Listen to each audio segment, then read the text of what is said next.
Nacional do PMDB, o principal partido da base governista, rompeu oficialmente com o Palácio do Planalto e determinou que os ministros do partido deixem os cargos no governo.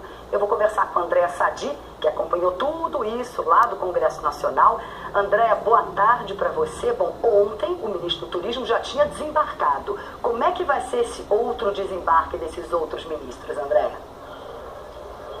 Oi, Cris. Boa tarde a todos. Bom, depois dessa decisão do rompimento, a expectativa da cúpula do PMDB é que os demais ministros, 6 ministros do partido, agora entreguem os seus cargos. Mas tem gente resistindo. É o caso, por exemplo, do ministro da Saúde, Marcelo Castro, o ministro da Ciência e Tecnologia, Celso Pancera, e também da ministra da Agricultura, Cátia Abreu.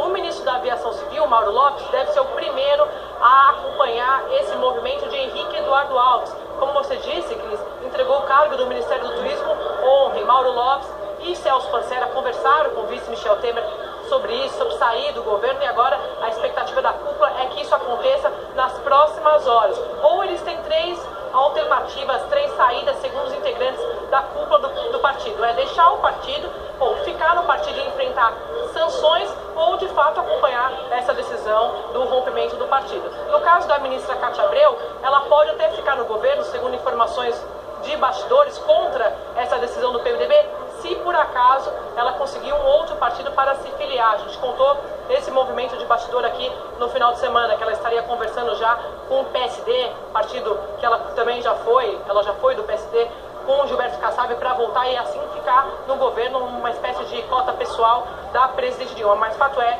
que agora, depois desse rompimento do PMDB com o governo, não tem mais como os ministros ficarem sendo da cota do PMDB dentro da esplanada dos ministérios. Vão ter que entregar sim os cargos. E não são só esses cargos, Cris.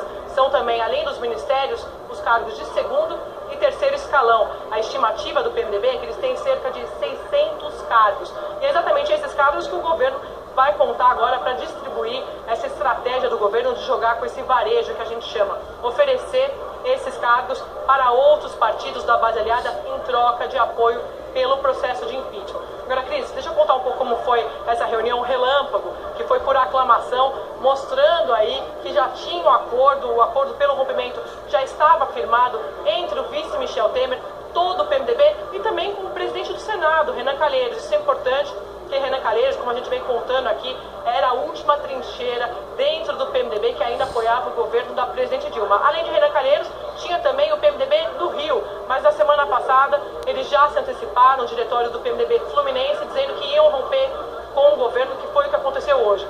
Jorge Pisciani, que comanda esse diretório, estava aqui presente. Quem não apareceu nessa reunião foi o líder do PMDB, filho de Jorge, Leonardo Pisciani. Não veio, mas o PMDB do Rio, em sua maioria, votou sim, votou pelo rompimento contra o governo da presidente Dilma, Cris.